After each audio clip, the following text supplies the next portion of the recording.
I'll not be singing tonight in honor of a dear friend of mine. This morning I woke up to the very sad and heartbreaking news that my dear close friend and mentor, Dr. Prateep Banerjee, passed away this morning. And so I'm going to be spending some of my time tonight talking a little bit about him. That's Buster. So it's a reverent night. It's not a fun night. This is a reverent night for me. I woke up to this morning, to the news from my friends in India contacting me, and another doctor friend that I met when I was working at the Banerjee Clinic from Spain contacted me, and it's nice that we have a community that is close enough that stays in touch like that. So I put I kind of threw some ideas together, and I'll share them with you tonight. So first I'm going to say hello to our friends in Mighties. Yes, thank you. Yeah, someone needs to clean my screen. The tears are streaming. I know. People he never met, he touched very, very deeply. He was a remarkable man. He was a saint, he and his father. But it was an untimely death for my dear friend. He called me his American sister. I called him my Indian brother. We clicked. What can I say? We clicked. I clicked with his wife, Rinku, as well. I clicked with his friends and colleagues, Dr. Vivekta. I clicked with many of them, and it was because it was from the top down in that research center, the Prasanta Banerjee Homeopathic Research Center. And of course, we lost Dr. Prasanta Banerjee 2 years ago. But this is more striking because he was Dr. Prateep Banerjee was so young. And yeah, he was a very dear friend. We stayed in touch pretty consistently. And the sympathy doesn't really go to me, even though I consider him a very dear friend and a great loss. The sympathy goes to the world. His wife, his lovely wife, his beautiful daughters, all of the doctors that have been working for him through the decades, but the world, because this man gave and gave and gave and gave. He gave to me as a homeopath. We had the same vision to get this out to as many people as possible, as much free stuff as possible as we could possibly muster up. And he inspired me, and he's now in a more comfortable place. I'm certain of it. I believe in heaven in my Christian way of looking at it, and I know he is there. I absolutely know it. So yeah, it was a wonderful family in general, or is a wonderful family in general, and he was a stalwart and a man of great integrity. And I feel very, very privileged to have known him for those 8 years, 7 years, I guess it was 7 years, plus working with him for 7 years on and off. And then I went there 8 times over 7 years. And we had lunch together nearly every day from the second year on. I spent time with that lovely family almost every Sunday. I went on vacation. My husband and I went on vacation with dear Prateep and Rinku for a long weekend once. And so they were dear, dear friends. I still consider her a dear friend. So with that, I say Kamunache, which is Bengali for how are you? He taught me that. And then my answer, when he asked me that, I was supposed to answer Palawachi, I'm fine.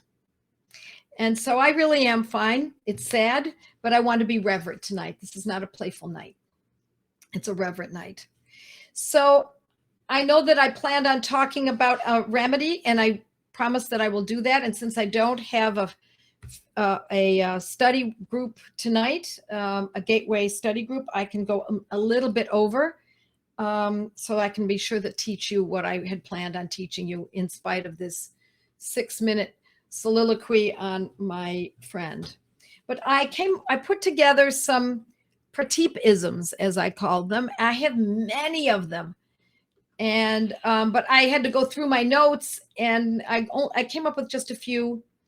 And one of them was, Dr. Prasanta Banerjee used to say this as well, but Prateep also said it.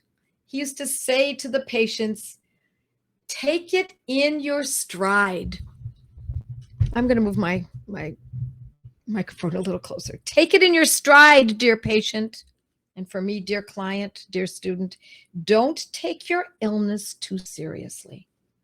And that is very profound, and it's worth my repeating. Take it in your stride. Don't take your illness too seriously. That's a wonderful philosophy of life. Don't take anything too seriously, because this too shall pass. And from my Christian perspective, I always think, be still and know that I am God. Be still and know that I am God. Because more will come. Life is not easy. It wasn't intended to be easy. I used to think it was. I lived a very great life, great, wonderful, easy life in many ways, and I had my sorrows. But as life goes on, we see that sorrows kind of pack up and or line up and accumulate. Then I want to read something else that he said. Homeopaths must have courage. Both Dr. Prateep and Dr. Prasanta Banerjee used to say that. Dr. Prasanta Banerjee told my husband that. And Prateep told me directly. Homeopaths must have courage. And indeed we must. And you, my friends, are homeopaths. If you are treating your families and your community and your friends, you are homeopaths, and you must have courage. Also, he said, when you're treating an illness, this is not philosophical, this is case management. When you treat an illness, go for the acute problems first. Give these people relief. Give the person relief, then go deeper. So first you want to deal with the terrible pain, the head pain, the menses pain, the joint pains. That is primary. Go for that first. That is the most important thing. We must try to eliminate as much human suffering as possible. And then the last one that I jotted down here anyway, and I've talked about this before. The first year when I first started working with Dr. Prateep, we would work 8 to 10 hours together, side by side, knee by knee to knee at his desk. He turned to me after a first couple of days or so, and he said, by the way, he had an incredible sense of humor. He was obviously a very bright man, but he also had a sense of humor that was sharp, and he was witty, and he could turn on a dime. But he said to me, I suppose you notice how seemingly indiscriminately we administer Ignatia 200.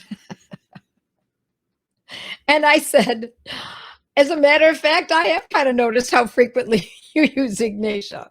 You know, when you're seeing 100 patients in a day, and that's what we did, that's what he did, and I observed and recorded. You're seeing in 100 patients, I guess you would see, I'm trying to remember, you know, I don't know, maybe 20, 30%, 20, 30 people in that group, maybe just 20. 20% is a lot to use one medicine time and time again. So it only goes to show how important Ignatia is. And that's why I'm constantly teaching you, know how to use Ignatia, know when to use it. If you're feeling overwhelmed, the world is full of sorrow. When will we ever come round again? This world is very difficult. I have too much on my plate. I can't sleep at night. I'm a worrier.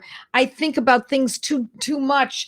I'm constantly assessing and reassessing and worrying. Ignatia 200, my friends. Not occasionally. Ignatia 200 twice daily. Yes, it is a Banerjee protocol. And I can't emphasize it enough.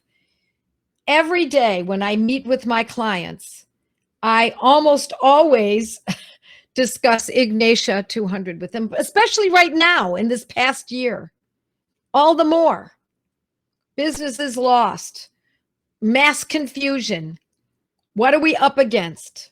Will there be government regulations that will rule our lives in a big way that we never thought was going to happen in this world? The worry, the concerns. Remember, my friends, Ignatia 200 twice daily. Now let's go to the medicine I wanted to talk about. And this is what it looks like in its gross form. Now, unfortunately, we've got a pixel problem here. It's coming from our internet server, we believe. I'm sure that's what it is, actually. So I'm hoping you're going to be able to see this. So I'll hold it up like this, and I'll see if I can see this. Yep, you can see it. Looks like snow. And this is how I keep it. It's, of course, salt. And I keep it in a little dish like this because I don't use a shaker. I actually use, I put a pinch of it like that into my food. And I eat a lot of salt, as evidenced by what I just did. I actually have a little salt, another salt dish. That one was from the kitchen. This one is pink Himalayan salt. And I actually keep this on my desk because I do exactly what I just showed you. Now, is that breaking all the nutrition rules that we've all been told we should stay away from salt, especially at a certain age? It will cause blood pressure to skyrocket. Don't put salt in your food. Stay away from all food with salt.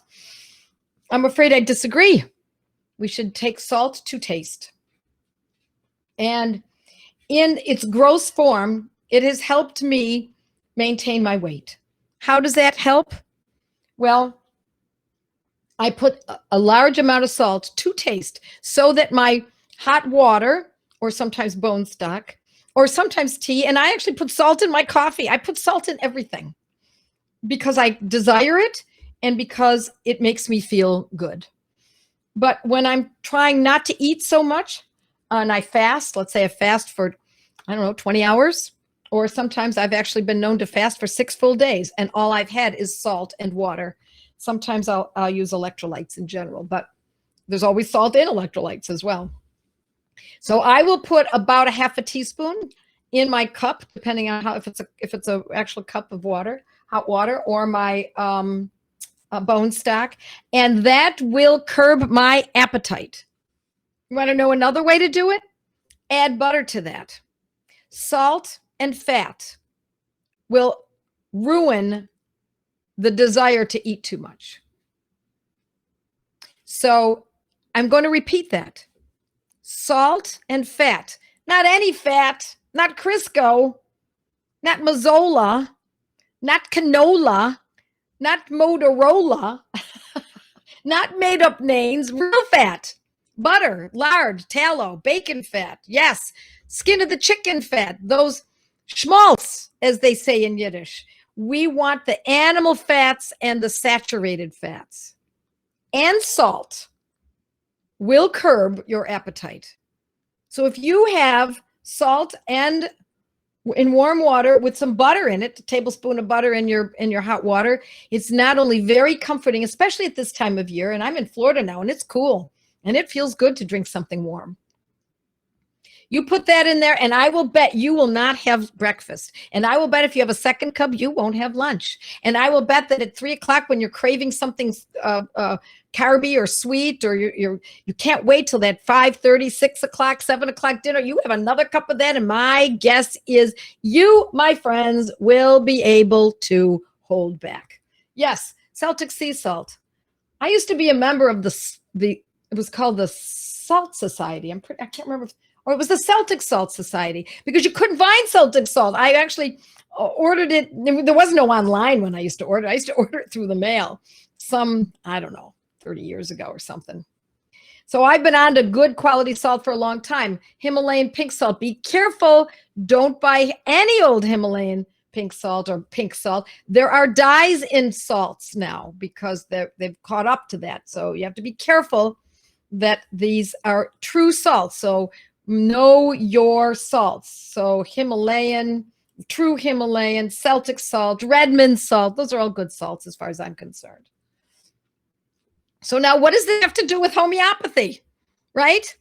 Well, folks, when you start looking into anything, I don't have to tell you this. You already know this. When you start looking into anything in life, there are unifying threads, and you will see that when you put it all together, it all becomes a tapestry. And so here it is. This is salt. This is homeopathic salt, and it's called Natrum muriaticum, or Nat Mur. I hope the pixels back off a little bit. It happens to be number 9, but these are actually difficult to get this way nowadays. Unfortunately, this company is no longer making them like this, but I purchased so many of them through the years that I've held on to them, and I've got them still. So it says Nat Mur 6X. Now, can it be another potency? By all means. We can get Nat Mur 3X. We can get Nat Mur 6X.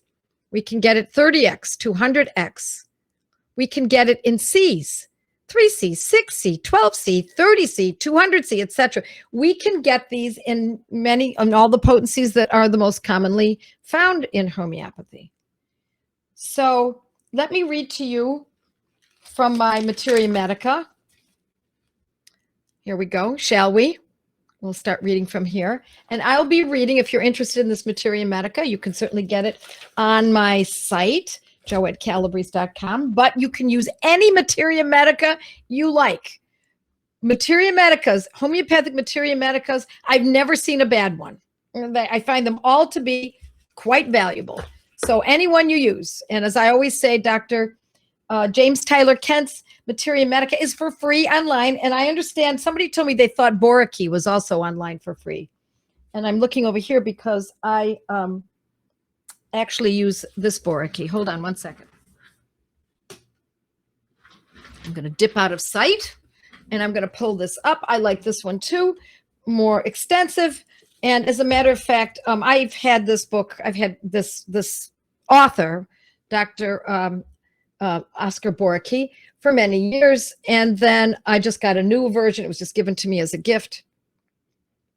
And I like that one too. I like all, I have 35, 34, something like that at last count. Maybe it was more than that.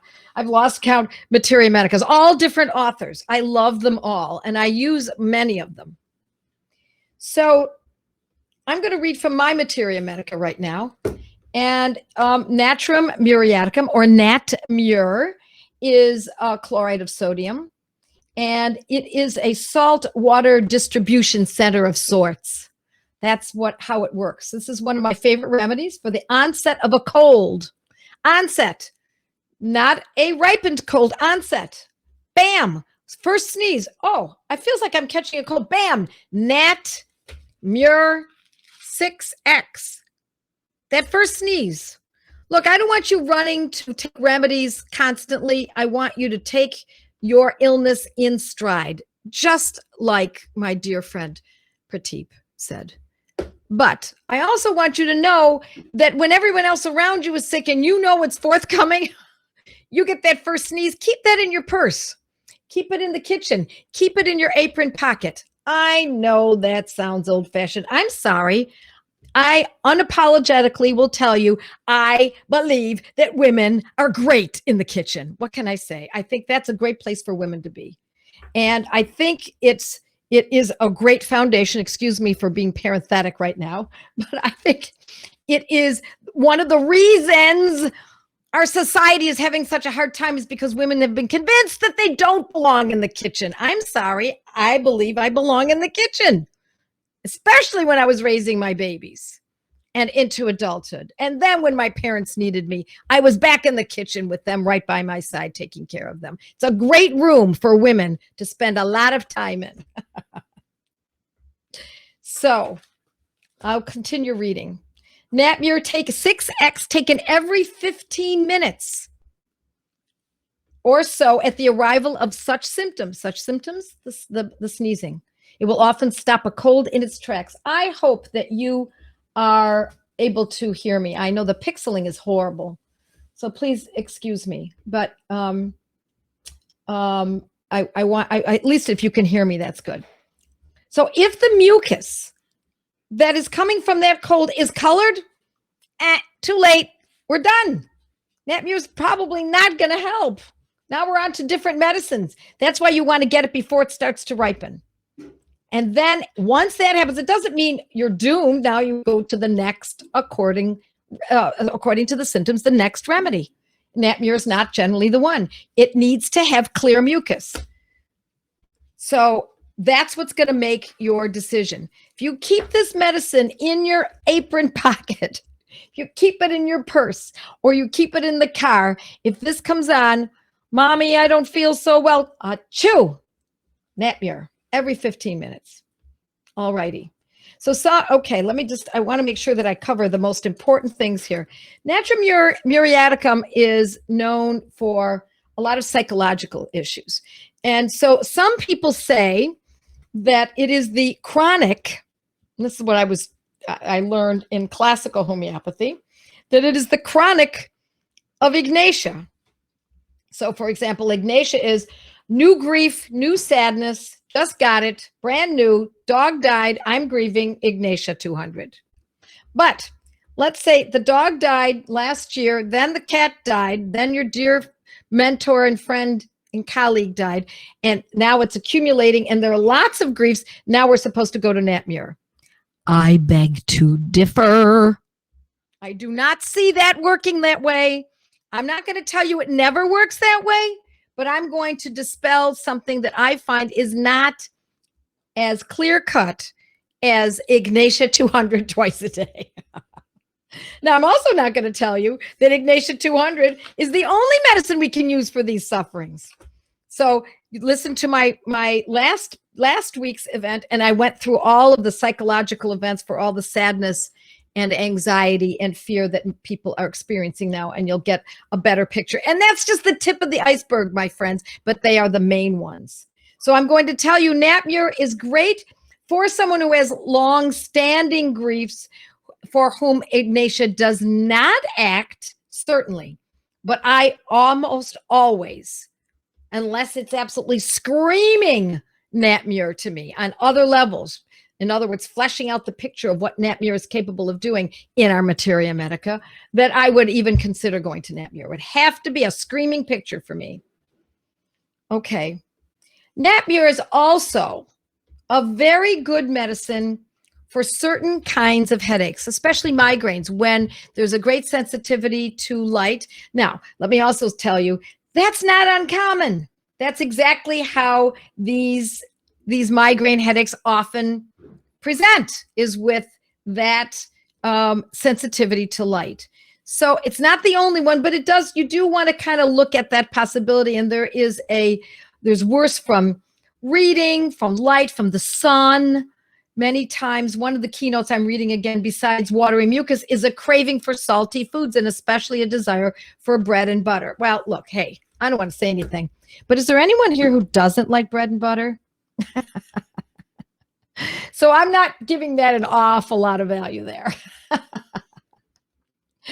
But there's a lot of dryness involved with this Nat Mur, or wetness. So it goes one extreme or the other. So the eyes can be very dry. It's a great medicine for dry eyes. Or it can also be for someone who has lacrimation, too much moisture in the eyes. It can be also for vaginal dryness. It's not the first one I think of. I do consider it, but it's about the second, maybe even tertiary level of vaginal dryness remedies that I consider. There are many others that I like better than that, and I talk about those in feminopathy. But Nat Mur certainly is valuable. Now, Nat Mur often can be used for someone who has deprived themselves of salt. They've been to the doctor, the conventional doctor, who still thinks back in the 1970s. And I always say, when I meet those kinds of doctors, I say, ooh, you're such a throwback. You're so vintage. I'm sorry. I don't buy that method of eating no salt. I think that is very unhealthy for the heart and for the vascular system and the brain. And we could go on and on and on. But the point is, for those people who have eschewed salt and you see symptoms, not unlike what I'm describing here, and more symptoms that you might find if you decide to dig in deeper and learn this medicine more fully, then you're going to consider Nat Mur. There's no two ways about it, because that person has been deprived of it. And then you got to try to convince that person, do your homework or have them do their homework and stay away from corporate media who tell more lies than we can shake a finger at, and start digging. Find authors. Find people who are not paid to be silenced. Find people not 2 levels down into the internet, not 3 levels, go 4 levels. I want you to dig really deep when you're looking up this information. And you're always welcome, of course, to hang out on my blog. It's free. I don't know, 11 and a half years now, I've been presenting this blog for free every single week. And I always tell people I don't monetize it. I do not monetize my free information. If it's free and I tell you it's free, it's free. My income comes from the courses that I produce, and my consultation business, which I'm actually starting to slow down a little bit because I want to teach more. But that's where it comes from, and I'm obvious about it. I tell you that this is where I make my income, not on the free information. When it's free, it's free. Okay. Sometimes people have they're startled by noises, and especially if that causes headaches, that can be very useful. And so we're also looking for dry, as I said, dryness versus too much moisture. So dryness can be very dry stools. So that can be a problem. That can sometimes cause hemorrhoids. My goodness, look at this pixeling. What a busy night this is. All right. Let's see what else. I want to make sure that I have covered as much as I think I ought to. I'm reading from my Materia Medica. The skin is dry. There can be cracked skin on the hands or peeling skin of the fingertips and excessive dryness. So it is a great medicine for that, this Natrum muriaticum, Nat Mur, and I would use it either in a 6 or 200. For something like that, I might go more with a 200, but I will also tell you that it is not my first choice for cracked, dry skin. It's probably, again, a secondary medicine. And I've talked about this other medicine in the past. We're going to be talking about it coming up because I'm going in alphabetical order in my Materia Medica, so that if you already own one, you could be following me in it. But it's there are other medicines that I use that are better for cracked skin, in my estimation, or at least not better. I don't mean better. That's not what I meant to say. Are more likely to be effective for most people. All right. Let's see if we've got some questions. All right. I think it's because so many people eat a ton of heavily salted processed foods. Elaine, you are absolutely right, because processed foods are different with salt. So, because then it can be monosodium glutamate. And that's a kind of salt. I remember years ago, my kids were so interested in having store-bought pizza. I made everything from scratch. I made my own pizza. I made my own flour. I ground my own flour. I actually had a grain mill and I ground it myself. I didn't grow the wheat berries, though. I soaked them. But I ground my own, and then I made our own pizza dough and bread and those kinds of things. And indeed, my kids were never completely satisfied. They wanted to be like everybody else, so they wanted a pizza. So I did a little digging around, and I tried to find a pizza that was as clean as possible. Now, in those days, we're talking 25 years ago. Okay, so let's put this in perspective. Trying to find a clean pizza was a little more challenging than it might be today. And no matter how clean the pizza was, I found that not only for myself, but everyone in my family would be up through the night drinking water because there was so much. It felt as though I had a lot of salt. But interestingly, the pizza never tasted salty. So why was there this incredible craving for water in the middle of the night after having a pizza dinner? Well, I found out later, not too long after, because I was suspicious, that it could be MSG. And indeed, in most pizzas, store-bought, produced, highly produced pizzas, there is a monosodium glutamate, MSG, in the sauce. You're not going to believe this. The sausage, and you're not going to believe this part, in the dough. Yes, folks, it's the truth. So I stopped by. That's when I said, okay, we're done. We're not doing this anymore. I don't care how much you want the pizza. When you grow up, you can buy your own pizza. But when you're in my household, I'm not buying it anymore. So monosodium glutamate. Yes, that's exactly what we want to stay away from. We want real salt, the kind of salt that you put in your own food. You add the salt because you're in the kitchen. Why are you in the kitchen? Because it's a great place for moms and grandmoms to be. Okay. You bet. My daughter, says Denise, used Nat Mur this morning for her husband to stop sneezing and a clogged nose. You bet. Mainstream media are simply paid actors reading a script. Boy, Monica, that's a very interesting way of putting it, isn't it? All right. Let's just see. I'm at the Mighties right now. Let's see if I can answer any other questions that folks might have. Different potencies for different conditions. We talked about 6. I would use 200 for a headache, but if all you've got is a 30, that might work. Will Ignatia help with chocolate addictions for stress? I find that Ignatia is a great medicine, speaking of weight, for people who eat emotionally. So if the chocolate eating is related to emotions, as it sounds like it is, that's probably a very good choice. Okay. Let's see. If I have to be on several meds for a chronic illness, do I take one remedy a day, or can I take a few a day chronically? Without knowing exactly the case, I can't give any specific advice, but I will tell you that when I teach these remedies and how to use them, especially my courses, because that's when we get more in depth, so that you have the undergirdings to truly understand how to do this, I do teach being able to use more than one medicine at a time. All right. MSG everywhere and in so many names it's under. You bet. Thank you, Melanie, for saying that. MSG is written under many, many different euphemisms.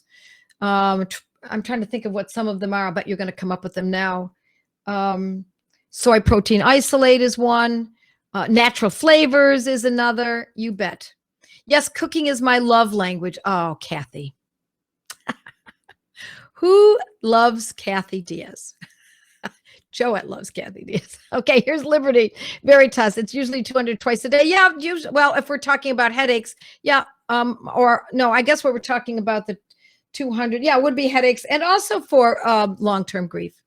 Thank you for encouraging us to embrace the call to help our family. That being in the kitchen isn't something to be disgusted about. I needed your encouragement tonight. Yes, you bet. You bet. Where does it all come from? How do we take care of our families if we don't give them good nourishment? It belongs in our court. This is our job, ladies. This is our job. It doesn't mean we can never go to restaurants. My husband and I go to a restaurant every Saturday night, and we absolutely love it. But every other night of the week, or all the other nights, I should say, we make dinner, and our son just left. One of them was just with us, and we have sit down to dinner the way we've always done it. And now I believe that most people are doing this much more now because of these lockdowns, etc. All right. I think it's because so many people. Okay, here we go. Going back to Elaine's. My daughter just used. I love being in the kitchen. My happy place. Italians love that kitchen. You got it. It's for eating, cooking, discussing, playing cards, having fun. You know how you find out what's going on in your child's life and whether or not he's got a girlfriend or whether or not he might be hanging around with the wrong people? You make sure he's in the kitchen with you. You say, hey, get out of the bedroom. Come on, come into the kitchen with me. And I need you to wash these vegetables, or I need you to start the grill, or I need you to marinate this. Come on, you get involved in here. Because that is how you learn what's going on in their lives. And then you just listen. How's it going, honey? And another place is when you're driving them, but we're not driving as much, right? So what a better place than in the kitchen? Because if we each go to our separate cubicles in our homes, it's no different than being in a cubicle in a corporate setting. Drippy nose and scratchy throat at night. Nat Mur could be appropriate. Let's see. I did both. They both work great. Okay, currently squeezing out the fire cider I've been brewing all month. Love being in the kitchen. Absolutely love. Yes, yeah, fire cider. It's a great stuff. And someday we'll talk about that. I think that's fire cider is excellent stuff. Antimonium crude 6 works for my husband for cold sores. Yes, thank you for saying that, Dolly. And I sort of have amazing results with remedies in general, says Amy. All righty. I think I'm going to ask you to please share and like. Let's get this movement going, ladies and the few gents that we have here. Please get this out to folks. If you can't convince them to use homeopathy, send them to my blog. Tell them to look up the condition. And if I've got it there, I will share it with them. That's exactly my point. Let's see, I'll answer a couple more questions. Extreme dry throat. Yes, Nat Mur can sometimes be extreme dry throat. You're absolutely right. Thank you for saying that, because Sjogren's, which is dry eyes and dry throat, and there are other aspects of it as well, but it's a syndrome, and that can often be met with Nat Mur. 6X is what I usually use for that. My twins are always eager to help out in the kitchen. We do a ton of cooking every day. Let me tell you, folks, my sons are all adults and they all cook now. And it is, as Kathy said, it is the language of the family. And they all make great meals. In fact, they inspire me. You know, I was always very busy raising the kids, studying homeopathy, trying to run a small farm of 15 acres. I didn't actually run it. I shouldn't give myself credit, but I was a part of it. I guess I could call myself a farmer's wife. My husband did a lot of that work. Studying homeopathy and then starting my small brick and mortar practice and homeschooling our kids. It was a busy life. No different than many of you. Please don't think that I'm special. I am not, because I made a mess of a lot of it. And probably part of it was that I just winged it when it came to preparing foods. You know, if I didn't remember, I just throw a little of this in, throw a little of that. And I had to worry about, you know, the baby in the diaper or something else that was going on in the next room. So I just threw things together. But now my sons have taken to heart the importance of cooking and baking their own foods from scratch. And they are amazing cooks. Amazing. I'm very, very impressed. So, okay. Every day someone new I am helping. Oh, Elaine, my dear friend, Elaine, you bet. Love you, Joe. Thank you for all your optimism. Oh, thank you, Karen. Starting daily. So folks, if you're not a member of the study group that we have, Gateway 1, Gateway 2, do think about it, because that's where you're going to meet people who think this way. You're also going to learn faster. You're also going to get a dose of beginning homeopathy and even more advanced homeopathy. We have people who join these study groups who have been studying and using homeopathy for 30 years. There's always something new you can learn, and there's always someone new you can meet. So I urge you to consider our study groups. You just go right to my front page and just join or start one. And if you don't know how to join or start one and you're feeling intimidated, just call my office. Eileen is there. She's amazing. She's always there to help people figure out which group to go to or how to start a group, etc. And then one other aspect I want you to remember is to consider joining my Mighty members. Very inexpensive. It's just $7 and something cents per month if you buy a year's worth.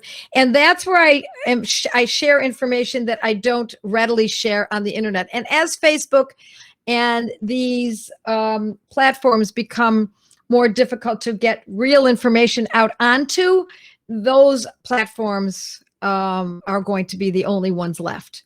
And those are the ones where you're going to have to just dig in. So join us. It's fun. We have a lot of great people there, a lot of good questions. And I try to keep people inspired and in love with homeopathy and in love with their lives and working towards something important every day. Do something important every day.